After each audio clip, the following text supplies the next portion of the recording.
Hello friends, welcome back to my channel earth mom Dehradun. मैं हूं ज्योति और वेलकम है आप सभी का मेरे चैनल में नए हैं तो मेक श्योर चैनल को सब्सक्राइब ज़रूर करें। साथ ही साथ नीचे एक बेल नोटिफिकेशन है, इसको जल्दी से हिट कर दें ताकि मेरे आने वाली हर वीडियो का नोटिफिकेशन आप सभी को सबसे पहले मिल जाए। जितने भी लोग चैनल में नए जुड़े हैं आप लोगों को बता देती हूँ कि मैं रिएक्शन एंड रिव्यू वीडियोस बनाती हूँ आपके favourite bloggers, current controversies, trending topics. तो अगर आपका भी ऐसा कोई सेलेब है या कोई यूट्यूबर ब्लॉगर है जिस पर आप चाहते हैं कि मैं रिएक्ट करूं या रिएक्शन दूं या रिव्यू आपके साथ शेयर करूं तो वो आप कमेंट सेक्शन में मुझे बता देना। मैं रिसर्च करके डेफिनेटली उन पर एक रिएक्शन वीडियो ज़रूर बनाने की कोशिश करूंगी। इसी के साथ हम लोग आज का रिएक्शन वीडियो शुरू करते हैं। उम्मीद करती हूँ कि आप लोगों को ये वीडियो पसंद आएगा। तो दोस्तों, मैंने कल रात में एक वीडियो शेयर करी थी आप लोगों के साथ और मैंने देखा कि बहुत सारे लोगों ने उस वीडियो पे बहुत सारा प्यार दिया। आप सब लोगों के कमेंट्स भी मैंने पढ़े। कुछ कमेंट्स इधर वाली साइड थे, कुछ कमेंट्स उधर वाली साइड से और सबके मिक्स्ड कमेंट्स थे। तो ऐसा नहीं था कि जनता ने किसी एक पर्टिकुलर इंसान को सपोर्ट किया है या दूसरे को नहीं किया। इक्वल जनता के मिक्स्ड इमोशंस और मिक्स्ड कमेंट्स थे कल की वीडियो के ऊपर। जब मैंने कल का वो वीडियो शूट किया था तो मैंने वहाँ से अंशु का भी वीडियो देखा था और मैंने यहाँ से पूजा का भी वीडियो देखा था। और पूजा की वीडियो के बाद मुझे ये लगा था कि पूजा ने इस मैटर को क्लोजर दे दिया है, क्योंकि जो वीडियो अंशु की तरफ से आया और लास्ट की कुछ लाइंस में अंशु ने जो बंधे हुए शब्दों में अपनी हेल्थ की एक छोटी सी अपडेट दी, समझदार को इशारा काफ़ी है। बाकी एग्जैक्टली हमें पता नहीं कि जो हम समझ रहे हैं उसमें कितनी सच्चाई है कितनी सच्चाई नहीं है, बट समझदार के लिए इशारा काफ़ी था। उसकी उस 3-4 लाइन में ही उसकी हेल्थ की अपडेट उसने दे दी थी। और उसके बाद आप ऑडियंस का भी कमेंट सेक्शन में कमेंट देख सकते हो, उसकी हेल्थ के लिए कंसर्न नज़र आ रहे थे जबकि ऑडियंस का कोई रिश्ता नहीं है। उसके बाद भी उसकी हेल्थ के लिए कंसर्न नज़र आ रहे थे। तो वहीं पे जब आई थिंक ये खबर वहाँ पे पता चली होगी तो पूजा ने भी एक व्लॉग डाला और मैंने उस व्लॉग को क्लोजर व्लॉग मान के ही उस टॉपिक पे एक रिएक्शन वीडियो बना दिया। जब तक मेरा वो वीडियो पब्लिक हुआ तब तक मैं देखती हूँ कि वो क्लोजर वीडियो नहीं था, क्योंकि उसके बाद मैंने देखा कि आंटी के चैनल पे एक लाइव आई है। यहाँ तक कि आंटी के चैनल पे नहीं, आंटी के चैनल के बाद जगत भैया के चैनल पे भी एक लाइव हुई है। सबसे ज़्यादा चीज़ जो खराब लगती है ना, वो यही खराब लगती है कि इस फैमिली मेंबर का किसी भी एक इंसान के साथ थोड़ी सी कहा सुनी भी हो जाती है ना, तो पूरी की पूरी फैमिली अटैकिंग मोड में आ जाती है, जबकि ऐसा नहीं होना चाहिए। पहली बात तो जिसके साथ थोड़ी बहुत मतभेद हो रहे थे वो कोई आउटसाइडर नहीं है। इनफैक्ट मैं ये बोलूं कि अगर किसी आउटसाइडर के साथ भी किसी एक जने का हो रहा है तो या तो जो घर के बड़े हैं वो इस चीज़ को निपटाने की कोशिश करें, लेकिन ऐसा नहीं होता है। और यही इस फैमिली की सबसे बड़ी कमजोरी है और इसी चक्कर में ये लोग बार बार ट्रोल भी होते हैं कि एक का प्रॉब्लम एक से चल रहा होता है जबकि गलतियां दोनों तरफ से होती हैं। लेकिन क्योंकि इनके पास ये प्लस पॉइंट है कि इनके परिवार का हर एक सदस्य सोशल मीडिया पे है, तो ये सब के सब दूसरे इंसान पे हावी हो जाते हैं, which is very very wrong. अगर प्रॉब्लम चल रहा था, सबसे पहली बात तो ये है कि ये जो प्रॉब्लम चल रहा था, ये मनमुटाव चल रहा था, ये चल रहा था अंशु की ननद की तरफ से और यहाँ पे पूजा की तरफ से, क्योंकि अंशु की ननद का वीडियो का रिप्लाई पूजा ने दिया था। हालांकि अपने लिए स्टैंड लेना मैं गलत नहीं मानती, लेकिन इसका मतलब ये नहीं होता कि जहाँ पे आपको चुप रह के रिश्ते सॉर्ट करने का मौका मिले आप वहाँ पे भी स्टैंड लेके ये दिखाने की कोशिश करो कि मैं गलत के लिए हमेशा खड़ी रहती हूँ। जी नहीं, कभी कभी आपको परिवार के लिए, अपनों के लिए, चीज़ों को सॉर्ट करने के लिए साइलेंस भी रहना पड़ता है, उसको भी समझदारी कहते हैं। इस पूरे सीन में जगत भाभी, जगत दीदी, जगत भैया की कंट्रोवर्सी में अगर इस पेशेंस से जगत भाभी काम ना लेती, अगर वो भी अपना पेशेंस लूज कर देती, तो क्या आज ये जो घर वापस से एक हुआ है ये हो पाता? अगर वो भी हर छोटी चीज में स्टैंड का मोर्चा लेके बैठ जाती हर किसी के अगेंस्ट में, तो क्या ये मैटर आज सॉर्ट हो पाता? तो हर बार अपने लिए खड़ा होना सोल्यूशन नहीं होता। समटाइम्स जो इंसान सच में अपने रिश्तों को बचाना चाहता है वो चुप रहता है। और जगत भाभी तो कुछ ज्यादा ही चुप हुई, लेकिन उस चुप रहने का उनको एक फल मिला कि उनको उनका पति वापस मिल गया और उनको चाहिए भी वही था। अपने पति के अलावा उन्हें और कुछ नहीं चाहिए था, उन्हें अपना हस्बैंड ही वापस चाहिए था और उन्होंने अपने हस्बैंड को वापस पा लिया। भले ही उसके लिए उन्होंने चुप रहा, लेकिन उनका जो एम था उस एम को उन्होंने अचीव कर लिया कि आज दोनों के दोनों एक साथ हैं। लेकिन वहीं पे अगर जगत भाभी बिल्कुल विरोध में उतर जाती और हर डे एक स्टैंड लेती तो आज इन दोनों का मिलाप नहीं हो पाता। तो जगत भाभी ने तो ये पहले ही डिसाइड किया था कि एनी हाउ मुझे अपना घर तो तोड़ना ही नहीं है, मुझे अपने हस्बैंड को ठीक करना है और इसके साथ घर गृहस्थी बसानी है। ये उनके माइंड में ऑलरेडी था, इसीलिए उन्होंने अपनी लाइफ को लेके कोई डिसीजन लिया ही नहीं। बहुत लोग आए, उनको बहुत गाइडेंस दी, उनको समझाया, उनको अपने अपने तरीके से सजेस्ट किया, लेकिन वो टस से मस नहीं हुई, क्योंकि उनका एक ही मोटिव था, घर बसाना। घर तोड़ना उन्होंने ऑप्शन में रखा ही नहीं था। और उसका रिजल्ट ये है कि आज दोनों साथ में हैं।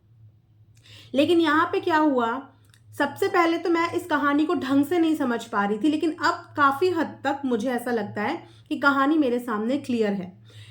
रिएक्ट किया था अंशु की ननद ने, अंशु ने नहीं, अंशु की ननद ने रिएक्ट किया था, और वो भी आज से 10-12 दिन पहले।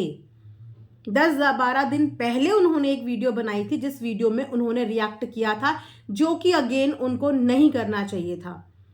वो भी रिश्तेदारी में है, यहाँ भी रिश्तेदारी में है, तो आपने पोक किया। यहाँ पे उनकी गलती थी और है कि पहले पोक उनकी ननद ने किया, जबकि वो जानती थी कि बीच में मेरी भाभी का रिश्ता स्टेक पे लगा हुआ है तो उनके पेरेंट्स ही, लेकिन फिर भी उन्होंने उस व्लॉग में टोंट मारने में कोई कमी नहीं छोड़ी, ननद ने। इसमें अंशु की कोई गलती नहीं है। अब उनकी ननद के दिमाग में इनके प्रति क्या है, क्या चीज़ नहीं है, वो बेटर जानती होंगी।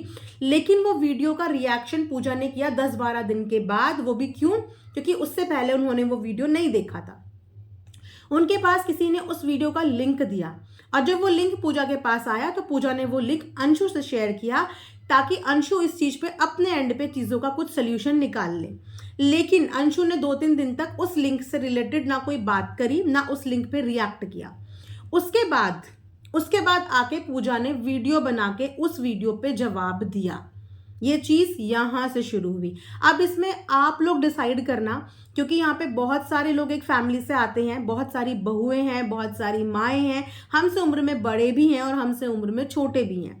तो ये अब आप डिसाइड करना कि इस सीन में जो ये शुरू हुई, क्योंकि हम हर चीज़ की रूट कॉज तक हमें जाना चाहिए कि शुरुआत चीज़ों की कहाँ से हुई और चीज़ें बिगड़ी कहाँ से। तो शुरुआत इस तरीके से हुई, तो आप डिसाइड करना कि इस रूट कॉज में गलती किसकी थी, ठीक है। उसके बाद गलती ननद की थी, ननद के साथ पूजा का यहाँ से शुरू हो गया, चीज़ें मैटर शुरू हो गया पूजा का। पूजा ने उस मैटर में अंशु को भी बीच में बोला, क्योंकि वो एक्सपेक्ट कर रही थी कि अंशु इस चीज़ पे स्टैंड ले, और अंशु खुल के स्टैंड नहीं ले पा रही थी, क्योंकि उसके अपने खुद के रीज़न थे। वो शायद वहाँ भी बिगाड़ना नहीं चाह रही थी, क्योंकि बहुत मुश्किल से उसकी और उसकी ननद के बीच में भी जो चीज़ें थी वो सॉर्ट हुई थी। पिछले टाइम पे आपने देखा था ना कि अंशु की अपनी ननद के साथ भी चीज़ें बिगड़ी थी, और बहुत मुश्किल से शायद उसकी ज़िंदगी में चीज़ें सॉर्ट हो रही थी। ससुराल वालों का उसका रिलेशनशिप ठीक हो रहा था, वहाँ से उसका रिलेशनशिप ठीक हो रहा था, और शायद ये भी रीज़न था कि वो इस पचड़े में नहीं पड़ना चाहती थी। लेकिन लड़की हमेशा ससुराल और मायके के बीच में पिसती है, वो भी पिस गई। ना तो मायके वालों ने इस चीज़ को अंडरस्टैंड करने की कोशिश करी, ना ही ससुराल वालों ने इस चीज़ को अंडरस्टैंड करने की कोशिश करी कि हमारे आपसी झगड़ों के बीच में जो सबसे ज़्यादा इंसान परेशान होगा वो अंशु परेशान होगी। ये नहीं सोचा किसी ने। चलिए, यहाँ तक भी चीज़ें हुई। बहन ने अपने तरीके से रिएक्ट किया, यानी कि पूजा ने अपने तरीके से रिएक्ट किया, अंशु ने अपने तरीके से क्लैरिफिकेशन दी, बट लास्ट में कल वो अपनी वीडियो में थोड़ी सी अपनी हेल्थ अपडेट देके अपनी परेशानी बता के चली गई। समझने वालों ने उसकी कंडीशन बहुत अच्छे से समझी, और मुझे यही लगा था जब मैंने पूजा का व्लॉग कल देखा कि शायद पूजा भी इस चीज़ को समझ रही है कि वो परेशान हो रही है और अब इस टॉपिक को नहीं बढ़ाना चाहिए। इस टॉपिक पे वीडियो की रिक्वायरमेंट होती ही नहीं, कभी कभी कुछ चीज़ें हमें इग्नोर कर देनी चाहिए। देख ली थी तो हम इग्नोर कर सकते थे, हमारे पास ऑप्शन था कि हम इग्नोर कर सकते थे, लेकिन मैच्योरिटी यहाँ पे नहीं दिखाई किसी ने, सबने एक्शन के रिएक्शन दिए, ठीक है। लेकिन सबसे स्ट्रेंज बात मुझे ये लगी कि कल आंटी लाइव आ गई, जबकि सामने वाली बंदी अपनी हेल्थ की अपडेट आपको देके जा चुकी है। और लाइव एक ऐसा प्रोसेस होता है कि वहाँ पे मल्टीपल क्वेश्चंस आपको आते हैं और आपको पता भी नहीं होता कि ऑडियंस आपसे क्या क्या क्वेश्चंस कर सकती हैं, और फिर उन क्वेश्चंस के जवाब देना। आपकी शुरुआत की लाइव सेंसिबल लगी मुझे कि शुरुआत में उन्होंने बोला हम अपनी बेटी के साथ खड़े हैं और इसमें वो पिस रही है, वहाँ तक कंसर्न समझ में आ रहा था कि आंटी का कंसर्न है अंशु की तरफ। लेकिन जैसे जैसे वो लाइव आगे बढ़ी ऐसे लगा कि नहीं, इन्होंने तो सारी बीती बातें रिपीट कर दी, सारी बीती बातें रिपीट कर दी। आंटी ने हमेशा, जब आंटी के बच्चों की कभी कभी मिस्टेक रही हैं, जिस समय पे छोटे वाले भाई और अंशु का भी प्रॉब्लम हुआ था, गंदे वर्ड्स यूज कर रहे थे उस समय पे छोटे वाले भाई ने, तो आंटी ने क्या किया था, एक समझदार माँ की तरह, एक समझदार पेरेंट की तरह अपने बच्चों का इशू ऑफ कैमरा सॉल्व किया था ना। जिस समय पे जगत भाभी ने अंशु के साथ कुछ ऊपर नीचे वाली बिहेव किया था, जिसका अंशु को बुरा लगा था अंबाला जाके, जिसके बारे में अंशु ने पूजा को भी बताया, आंटी को भी बताया, उसने अपनी वीडियो में ये बात बताई थी कि जब मुझे ये चीज़ें बुरी लगी तो मैंने मम्मी को भी बताया, मैंने पूजा दीदी को भी बताया, मैंने उन दोनों से शेयर किया कि भाभी ने ऐसे बोला। वो लड़की आपके पास अपने दिल की बात शेयर करने तब भी आई थी और तब भी आप लोगों ने उस मैटर को ऑफ कैमरा ही सॉर्ट किया ना, क्योंकि वो आपके घर की बातें थी। आपने वो घर की बातें ऑन कैमरा आने नहीं दी। आपने हर बार जब झगड़े आप लोगों के बच्चों के बीच में हुए हैं तो आपने हमेशा अपने बच्चों को ऑन कैमरा ना डांटते हुए उनको ऑफ कैमरा हैंडल करने की कोशिश करी, जो कि हर पेरेंट करते हैं, हर पेरेंट करते हैं। क्योंकि कभी भी कोई माँ बाप नहीं चाहते कि बच्चे आपस में ही लड़ रहे हो, क्योंकि जब बच्चे आपस में लड़ते हैं, परिवार आपस में लड़ते हैं, तो फायदा तीसरा जना उठाता है। तो हमेशा हर पेरेंट समझदार की तरह अपने बच्चों के झगड़े बंद कमरे में ले जाते हैं, वहां पे दोनों का पैचअप कराते हैं। आंटी ने हमेशा से अपने बच्चों के लिए वही किया। लेकिन जब कुछ चीज़ें बिगड़ी ससुराल के बीच में और आंटी की छोटी बेटी के बीच में, तो वहाँ पे आंटी ने कल लाइव में आके अपने अंदर की सारी बातें जो इतने दिनों से वो नहीं बोली थी, धीरे धीरे धीरे धीरे लाइव में बताती चली गई। उन्होंने फिर से जगत भाभी का टॉपिक उठाया, उन्होंने फिर से कन्यादान का टॉपिक उठाया, उन्होंने फिर से उनकी जो ननद है उसको बोला तीसरा इंसान, तीसरा इंसान, तीसरा इंसान। आंटी वो तीसरी इंसान आपकी बेटी की सास की बेटी है, अपनी सगी बेटी, जैसे कि पूजा आपकी बेटी है। क्या आप किसी बाहर वाले से या अपने किसी भी रिश्तेदार से अपनी बेटी के बारे में कुछ सुन पाओगे? कभी कुछ सुन पाओगे? चाहे आपकी बेटी कितनी गलत भी क्यों ना हो, आप पब्लिकली अपनी बेटी के बारे में किसी से नहीं सुन पाओगे।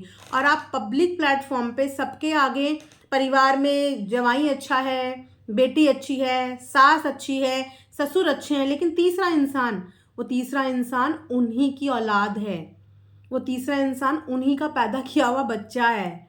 फर्स्ट ऑफ ऑल कि ये लाइव रिक्वायर्ड नहीं थी। दोनों बच्चों के बीच में प्रॉब्लम थी, दोनों ने उस प्रॉब्लम को क्लोजर दे दिया था। वहां से अंशु ने वीडियो बना दी थी, यहाँ से वीडियो बना दी थी पूजा ने। तो लाइव आने का मोटिव क्या था? लाइव में पिछली बातें, पुरानी बातें, सब कुछ तो डिस्कस कर दिया, सब कुछ डिस्कस कर दिया। ससुराल पक्ष के लोगों की, उनसे जुड़े हुए लोगों की बुराइयां भी कर दी, उनके बारे में चीज़ें बोल भी दी। तो आपको लगता है कि आपने ये घर जोड़ने वाली या समझदारी वाली चीज़ें करी है? यस, मैं यहाँ पे अंशु की ननद का भी फेवर बिल्कुल नहीं लूँगी, क्योंकि उनका भी बोलने का तरीका मुझे अच्छा नहीं लगा। उनका जो वीडियो फर्स्ट टाइम आया था वहाँ पे उन्होंने ही फर्स्ट टाइम पोकिंग करी थी। उसके बाद उनका जो दूसरा वीडियो अपने हस्बैंड के साथ आया वो भी बहुत एरोगेंस साउंड कर रही थी। ये कोई तरीका नहीं होता बात करने का। और पहले भी, इससे पहले भी चीज़ें हुई हैं और इससे पहले भी उन्होंने ऐसे कॉन्ट्रोवर्शियल वीडियोस बनाए हैं और वो उनको भी नहीं करने चाहिए।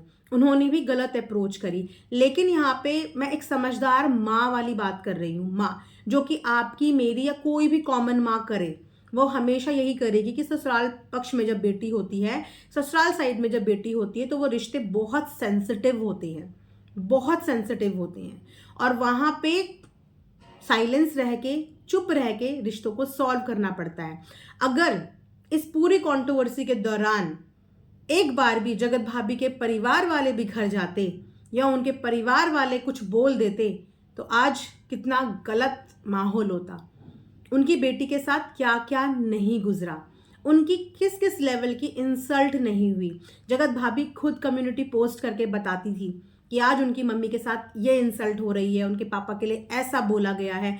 आज भी वो कम्युनिटी के स्क्रीनशॉट पड़े हैं सबके पास कि वो किस तरीके का ह्यूमिलेशन उनके पेरेंट्स के साथ बर्दाश्त कर रही थी। लेकिन उनके पेरेंट्स ने, उनकी बहन भी एक व्लॉगर है, कभी कोई कमेंट, कभी कोई टोंट, कभी कोई शिकवे शिकायत ऑनलाइन करे नहीं करे। वो भी ससुराल पक्ष के आगे चुप थे। भले ही उनकी बेटी के साथ कितना कुछ गलत हो रहा था, वो फिर भी ससुराल पक्ष के आगे चुप थे। और उस चुप रहने का नतीजा क्या हुआ है कि आज उनकी बेटी का घर सेटल है। वरना अगर वो भी चिल्ला चिल्ला के आप लोगों की गलतियां गिनवाते, आपके बेटे की गलतियां गिनवाते, तो आज शायद घर गृहस्थी बच नहीं पाती। उन्होंने भी समझदार पेरेंट्स की तरह चुपचाप रहे, भले ही उनकी मजबूरी थी या वो उनका नेचर था, वो भी चुप रहे। तो यहाँ पे भी आपकी बेटी का घर ससुराल दांव पे लगा है। और बहुत अच्छे से आप ये बात जानते हो कि उस बेटी के ऊपर माता पिता का साया नहीं है। आपने उस बेटी का कन्यादान किया, एक बहुत पुण्य का काम किया। नसीब वालों को नसीब होते हैं कन्यादान। और आजकल तो जितने भी सामूहिक विवाह होते हैं, लोग अपने आप को उसमें कंट्रीब्यूशन देते हैं, अपना योगदान देते हैं, कन्यादान करते हैं, कन्या को चीज़ें देते हैं, बहुत सारे गिफ्ट्स देते हैं। एक दान का माना जाता है, जैसे गुप्त दान होता है वैसे ही कन्यादान को भी एक बहुत बड़ा दान माना जाता है, जो बहुत लोग आगे बढ़कर हिस्सेदारी इसमें करते हैं, अपना कंट्रीब्यूशन देते हैं। लेकिन बचपन से लेकर जवानी तक आपने उस बच्ची को नहीं पाला। उसने वो जीवन अकेले बहुत संघर्ष के साथ जिया। आपने उनका कन्यादान करके अपने लिए पुण्य और कर्म कमाए हैं। लेकिन उसके अलावा उसकी जो जिंदगी है वो अब आगे ससुराल में ही निकलेगी। उसका पति ही उसका हमसफर है। और जिसकी बात कर रहे हो वो उसके पति की खुद की सगी बहन है। हमेशा पूजा भी अपने भाइयों के लिए डट के सामने खड़ी रही है। अपनी खुद की कहानी बताते हुए पूजा ने बोला कि मैं उन बहनों में से थी जो अपने भाई के लिए हमेशा आगे खड़ी रहती थी, अपने परिवार के लिए। फिर सर्कमस्टांसेस उनके भाइयों ने ऐसे क्रिएट करे कि बहन को अपने भाइयों से पीछे हटना पड़ा। तो भाई बहन एक दूसरे के लिए खड़े रहते हैं, भले ही गलत सही क्यों ना हो, लेकिन रिश्ता कभी टूटता नहीं है, कभी भी रिश्ता नहीं टूटता है। लेकिन यहाँ पे कल की लाइफ के बाद सिर्फ वन साइडेड चीज़ें साउंड कर रही थी कि अगर ये अंशु की जगह आंटी की अपनी खुद की फैमिली होती तो आंटी ने हमेशा अपनी खुद की फैमिली को प्रोटेक्ट किया है, हमेशा अपनी फैमिली की चीज़ें सोशल मीडिया पे आने से बचाई हैं, ऑफ कैमरा करने की कोशिश करी है। इतने बड़े बड़े मुद्दे तक आपके घर के आए, लेकिन वहाँ पे आपने ऑफ कैमरा उनको डील करने की ट्राई करा। लेकिन यहाँ पे अंशु का ससुराल से अगर गलती हो भी गई थी तो उस गलती को नज़रअंदाज किया जा सकता था।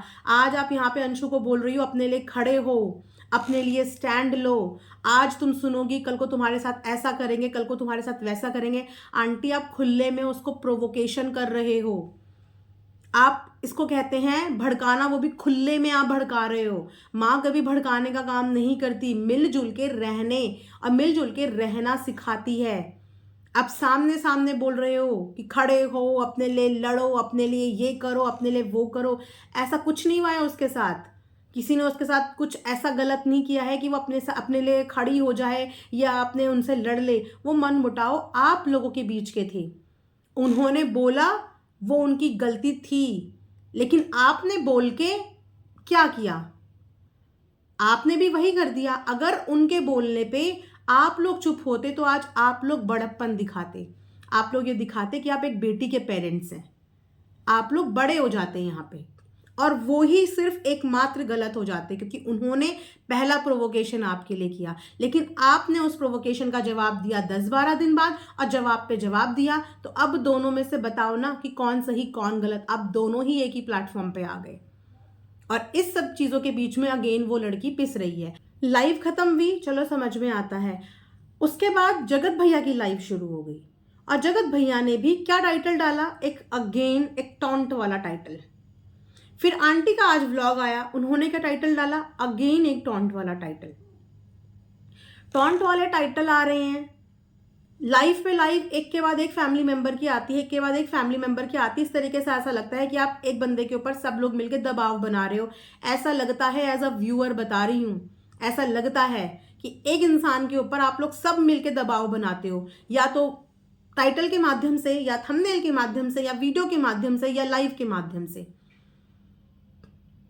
लेकिन अगर ये मैटर सच में आपके घर का होता और इस मैटर को आप सच में अपने दिल से फील करती तो ये मैटर आप सोशल मीडिया पे नहीं आने देती। बच्चे लड़ रहे थे आपस में, बहन बहन लड़ रही थी, भाई बहन लड़ रहे थे, आप नहीं लाती। आप नहीं बोलती क्योंकि आपके बदले का सब कुछ बोल दिया आपकी बेटी ने और बुराइयां भी ले ली। आपके बदले का तो सब कुछ आपकी बेटी ने बोल ही दिया, फिर आप बोलने क्यों आई? नहीं आना चाहिए था। और अभी भी ये बोलूंगी कि ससुराल और मायके के रिश्तों के बीच में एक लाइन और एक बाउंड्री होती है। आप समझदार हो, उम्र में हमसे बड़े हो, शायद हमसे ज़्यादा, शायद का डेफिनेटली हमसे ज़्यादा ज़िंदगी के तजुर्बे होंगे, लेकिन हम भी घर गृहस्थी वाले लोग हैं और इस चीज़ को हम भी अपने घर में देखते हैं। हमारे पेरेंट्स, हमारे आसपास के लोग, इर्द गिर्द के लोग हमेशा ससुराल और मायके में बैलेंस बनाने के लिए पेरेंट्स बहुत कंट्रीब्यूशन देते हैं, बहुत कंट्रीब्यूशन देते हैं और तभी ये रिश्ते ढंग से चल पाते हैं। एक को तो चुप रहना पड़ता है, वरना तो कुरुक्षेत्र का मैदान बनाओ और महाभारत की तरह लड़ते रहो, फिर तो किसी का कहीं एंड ही नहीं है। लेकिन इन सब चीज़ों की वजह से जब माँ देखती है ना कि मेरा बच्चा परेशान हो रहा है, मेरा बच्चे की आंख में आंसू आ रहे हैं, मेरे बच्चे की हेल्थ खराब हो रही है, तो माँ के लिए बच्चे से बढ़कर कुछ नहीं होता, उसकी खुशी से बढ़कर कुछ नहीं होता माँ के लिए। माँ अपने बच्चे के लिए झुकना भी जानती है और अपने बच्चे के लिए झुकाना भी जानती है। और जब कल उस लड़की की आंखों में आंसू आ गए थे ना, उसने रिक्वेस्ट कर दी थी, लास्ट में वीडियो एंड करते करते रिक्वेस्ट कर दी थी, तो सब कुछ वहीं का वहीं स्टॉप हो जाना चाहिए था, वहीं का वहीं स्टॉप हो जाना चाहिए था।